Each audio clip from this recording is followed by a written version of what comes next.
Welcome. I'm Reverend Dan. We are Soul Evolution Collaborative, and this is Stripped Down Sunday, where we unchurch your Sunday experience. This is a time for some inspiration, some spiritual upliftment, and hopefully a new take on life in a uniquely Soul Evolution Collaborative kind of way.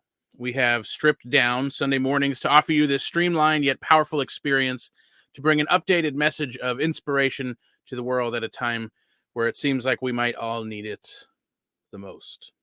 Quite a bit. So Soul Evolution Collaborative is dedicated to personal transformation and communal evolution. We are a spiritual community that comes together online, and we are building in-person get-togethers, and we exist by your donations. So real quick, before we jump into the message, if you are in a place where you can give to help support this community and this message, if you are fed by this in any way, please feel free to do so. You can make donations at soulevolutioncollaborative.org. There's a donate button in the menu. All right. So this month, you may know, you may not, if you haven't checked us out quite yet, but if this is your first time hearing about it or first time checking us out this month, we are talking about the light for the month of December. And by the light, what do we mean by the light? Yeah, so the light is something that has this very specific, it seems to have a specific meaning within spiritual communities. And we have felt that, Reverend Ryan and myself, we've talked about it quite a bit. Like, yeah, the light, like it feels like such a great thing to say, like, oh, the light that shines, within each one of us or whatever, right? Like there is the light. It means something that seems to be specific. And yet, when we sat down, actually last year, we decided last year that December we would talk about the light. What is the light? And so we are making an annual thing where every December we're talking about the light. And so last year when we sat down, we're like, what do we mean by the light? And it was one of those things where, like, we knew to a certain extent and could kind of describe around vaguely what it was we were talking about. This term we had heard for, years, for as long as we've been part of this New Thought movement.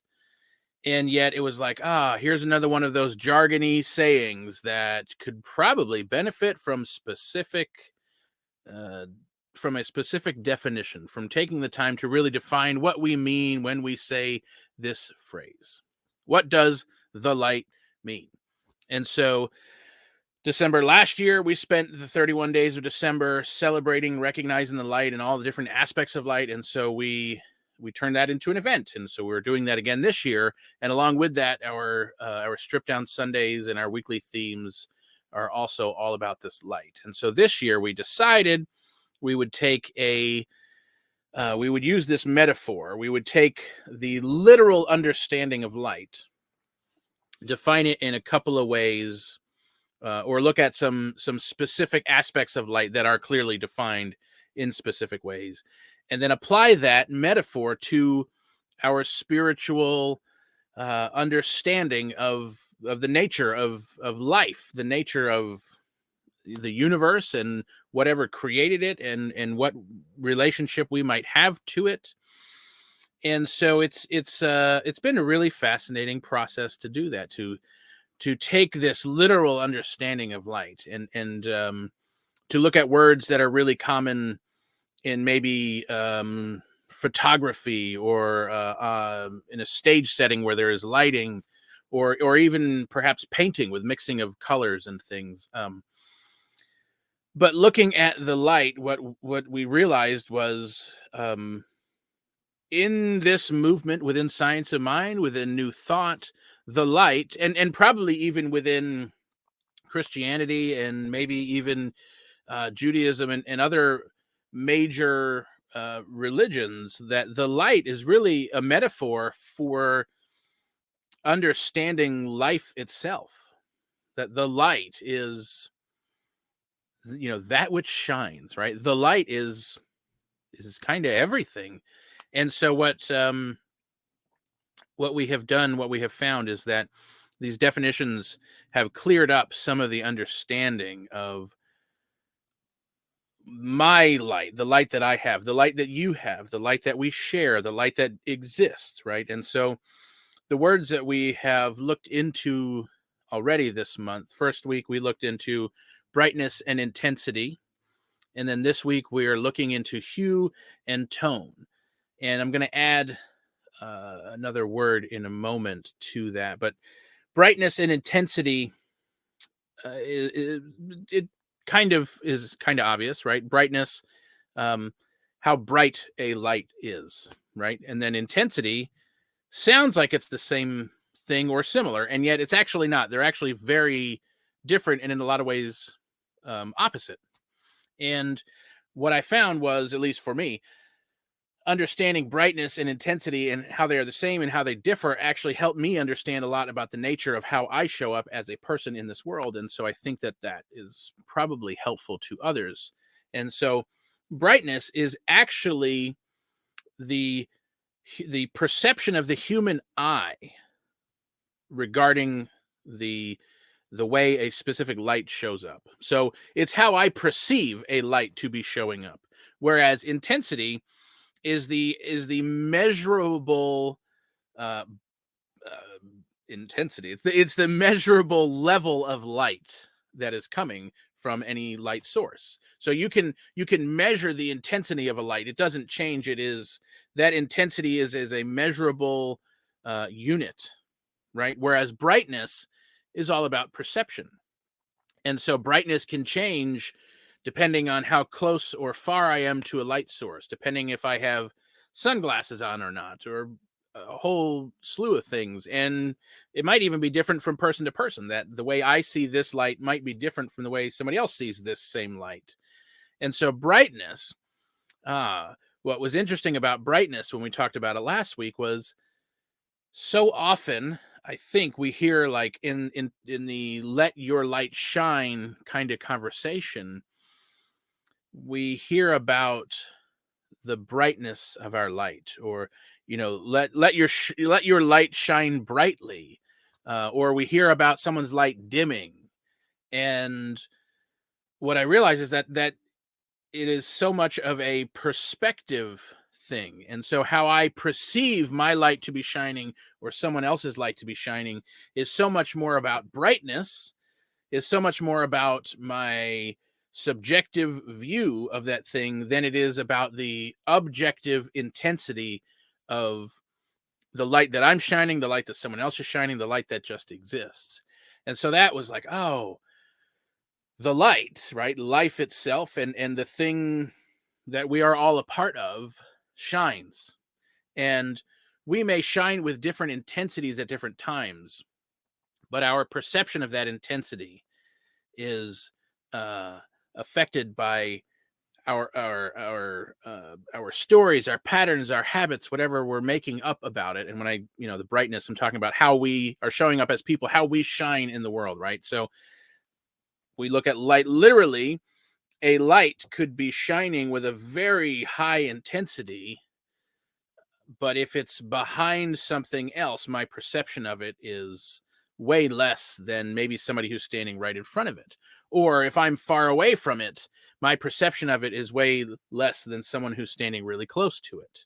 And the same thing works for me and for each one of us with our metaphysical, metaphorical light. The way I am shining changes depending on how I am feeling, how I'm experiencing, what's the moment that I'm in, whether I am listening to other people and allowing them to influence how I'm feeling about it. So my perception, my brightness changes based on so many different variables, whereas my intensity is not affected by my brightness.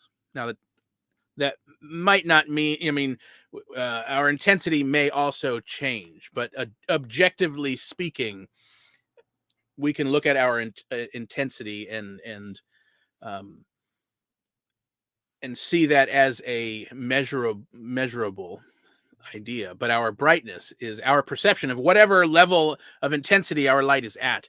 Our brightness, our perception of that, is the stories we make up, or the misinterpretations and all of the things that go along with that.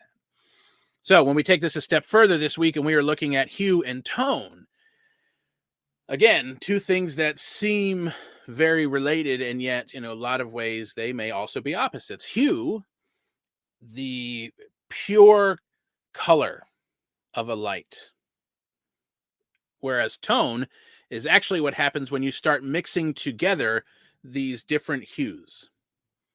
And so if you have different lights of different hues, you mix them together and you get other tones. We can create shades of color.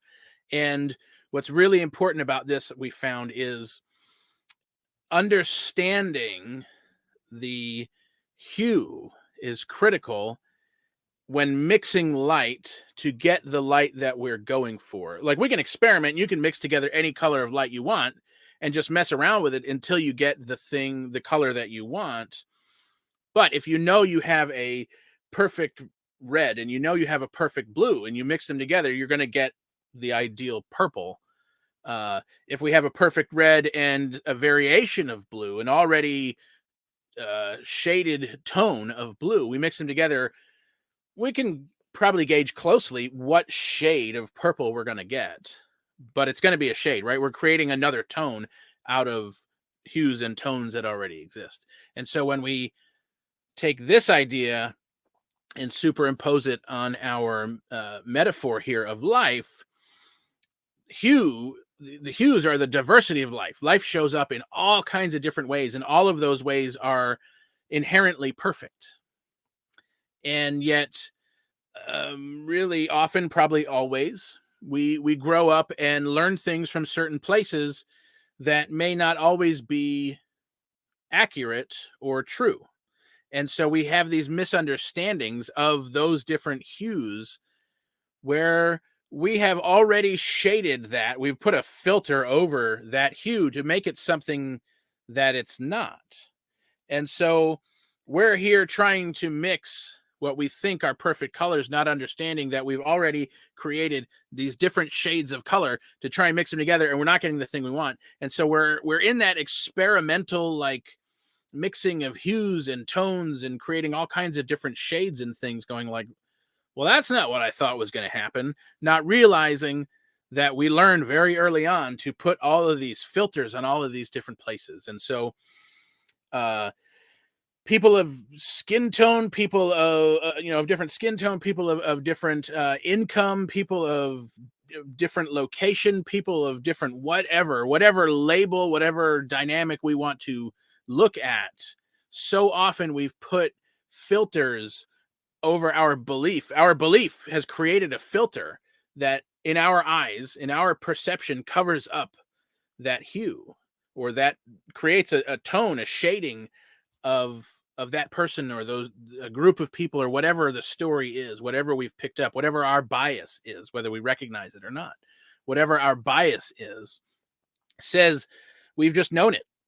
I mean, right? Like, we learn these things very young, and until we kind of do the weeding out and recognize to even check, it shows up with this filter over it. We don't recognize the filter, and we think that's the truth, when more often than not, that is not the truth. It is not the truth about, whatever the bias we picked up about skin tone, the bias we've picked up about socioeconomics, the bias we've picked up about geographical location, the bias we've picked up about what job somebody's in, about family type. The list can go on, right? We tend to have certain beliefs about a lot of these things. And I mean, I know I do. I think that is probably a lifelong journey, is recognizing the biases and then continuously recognizing when and if we are acting on them and how not to. So we are learning then to remove the filters from the places where we have put them and look for the purest hue in all of those places. When we understand the principle of mixing light in this way, both literally and metaphorically, when we understand the principles at play and we understand what the truth is, then we know how to mix those things together in a more accurate way, where we can more accurately influence the experience that we're having, because we have a more accurate understanding of how life naturally shows up. So here is the interesting thing. I said I wanted to add a word to the conversation that we haven't mentioned yet. And it's actually two words. Well, it's one word in two different ways. And it is luminance. Well, actually, it's illuminance. The other part of that is luminance. So luminance is the light that is actually coming from a light. So when we measure intensity, we're measuring the luminance of a light source. This is literally speaking, right? When we measure illuminance, we are measuring the amount of light that is coming from a specific light source, shining on a specific light source on an area. So we're measuring the amount of light that is hitting an area, that is landing on a wall, a table, the amount of light. This light shines, it is luminant, the luminance of this light shines on a surface, measuring the amount of light that is landing on that surface. And I found this just to be a fascinating concept, because when we look at it metaphorically, metaphysically, how often do I look at and gauge my brightness based on how I think it's showing up and bouncing off or landing on someone else or something else or some experience out in front of me? How often am I looking at the luminance and shading and tones and hues of my light, the story, the experience that I'm creating about how it is landing on something else out in front of me? And so illuminance, all of a sudden, like, oh yeah, I guess none of these other things would really mean anything if there wasn't the world out in front of us for this to land on. And simultaneously, I think we are taught that to measure our brightness based on how it shows up, reflecting off of, hitting, landing on the world around us. And so there's a little bit of a paradox or conundrum here of like, well, how else do I know what my light looks like if it's not by looking at how it shows up in the world around me? I can understand the principle. If we take the literal version of this, I understand the principle of mixing red and yellow and red and blue and whatever, and getting red and blue and get purple, right? I understand that. And how do I know purple is what's showing up? How do I know I mixed it right? How do I know I can trust that I started with pure red and pure blue and I'm going to get pure purple? And yet there's definitely been times where I knew for sure I'm going to create this certain thing in my life, and yet what showed up was not that. And so when we're talking about that, those filters, those biases again, or those beliefs or thoughts, or I'm mixing red and blue, but also in my mind, I'm throwing in some greens and some yellows because I'm doubting, or I'm worried, or whatever other thoughts we're kind of throwing into the mix there. And so we actually end up with a life acting as a mirror, right? So the illuminance of our light shining out in the world around us creates a mirror where we kind of get to see like, oh, I guess I didn't have just red and blue. I guess I wasn't really creating purple. I was kind of this brown, messy thing going on out there. And so our illuminance, the measure of our light that's landing on the surfaces around us, can show us when we're, when we are, this is the way it was taught to me. If you want to know what you believe, look at the world around you. And what is created out around us is based on our belief. And so what we think we are creating, the lowest common denominator of that is what's going to show up out in front of us. And it can be really tricky to look out at the mirror out in front of us and get really frustrated or sad or angry about like,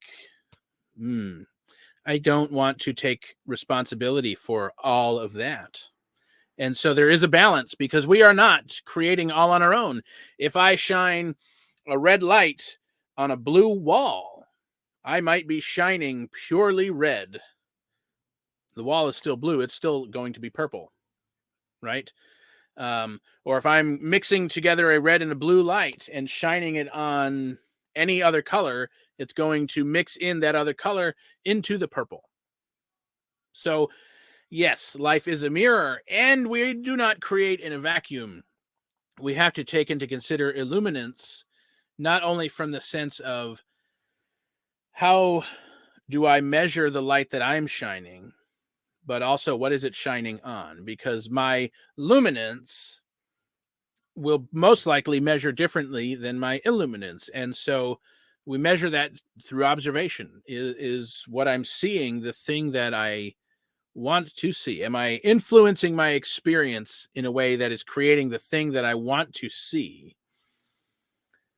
Are there things that are seemingly out of my control, or am I not taking into consideration other aspects that are at play here? And so take into consideration this idea of illuminance. And when we shine our light, like, there's a lot of nuance that goes on here, right? When we're talking about the light, what is the light? Well, the light is the way that we shine, the way we show up in the world. It's the way the world shows up. It's the way others show up. And there are a lot of nuanced aspects to the way our light shines up. And so we will continue to look at our intensity, the intensity of our light and how it shines, the brightness, our perception of our light. We will continue to look at the many hues of diversity and the many tones that we are creating by playing and mixing with others. And when we toss in luminance and illuminance, we get to ideally take an objective look at how our lights are landing in the different places that they are landing, and what does that mean for us. So thank you for being here, for checking this out, for listening. And I encourage you to just kind of take a moment here and there and reflect on the way your light shows up. Or is your light showing up the way you would like it to? And if not, with a very gentle look, maybe start looking at why, and looking at how the light shines, how the light lands on whatever it is being directed at. And I think we're gonna learn a lot this month about light. We have more coming up: reflection and refraction and contrast and all kinds of stuff. So thanks again for being here. We will see you either tonight, Sunday night, for Second Sunday, or we'll see you Tuesday for Truth Be Told, or Thursday for the Gathering. All of these things on our website at soulevolutioncollaborative.org. All the information you want to know about it, you can go check it out, and we will see you soon.